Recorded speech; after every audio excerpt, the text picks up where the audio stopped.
ঘরে বাইরে সারি সারি প্রদীপ আর রাতভর আতশবাজি পোড়ানো। দীপাবলি মৌসুমে এটি ভারতের পরিচিত একটি দৃশ্য। তবে এত আলো আর আনন্দের মাঝে অশনি সংকেত হয়ে আসে বায়ু দূষণের খবর। সোমবার স্থানীয় সময় সকাল ৮টায় দিল্লির বায়ুমান দাঁড়ায় ৩৩৫-এ। শহরের বিভিন্ন জায়গায় দেখা যায় ভারী ধোঁয়াশা। কর্তৃপক্ষ বলছে, বিষাক্ত এই বাতাসের মান অত্যন্ত খারাপ পর্যায়ে পৌঁছেছে, যা দ্রুত মারাত্মক আকার ধারণ করতে পারে। এর মধ্যে দূষিত বায়ুর তালিকায় শীর্ষ ১০টি শহরের ৩টিই ভারতে।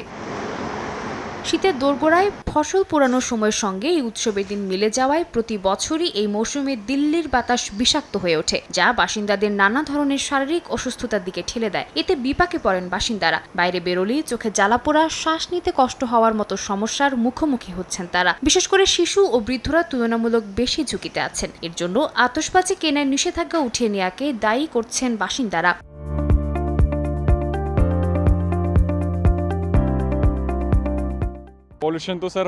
আতশবাজি কেনায় নিষেধাজ্ঞা উঠিয়ে নেয়াতেই দূষণ এতটা বেড়ে গেছে। দীপাবলি মানেই স্বজনদের সঙ্গে ভালো সময় কাটানো, মিষ্টি আদান প্রদান, কিন্তু অনেকেই একে আতশবাজির উৎসব বানিয়ে ফেলেছেন।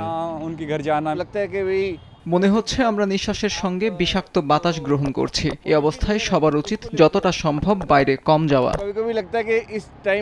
সপ্তাহখানেক আগে আতশবাজি উৎপাদন ও বিক্রিতে নিষেধাজ্ঞা জারি করেছিল ভারত সরকার। দীপাবলির আগে সেই সার্বিক নিষেধাজ্ঞা উঠিয়ে নিয়ে পরিবেশ বান্ধব আতশবাজি পোড়ানোর অনুমতি দেয় মোদী প্রশাসন। এ অবস্থায় বায়ু দূষণ নিয়ন্ত্রণে আনতে দ্বিতীয় পর্যায়ে দূষণ নিয়ন্ত্রণ ব্যবস্থা কার্যকর করেছে নয়াদিল্লি।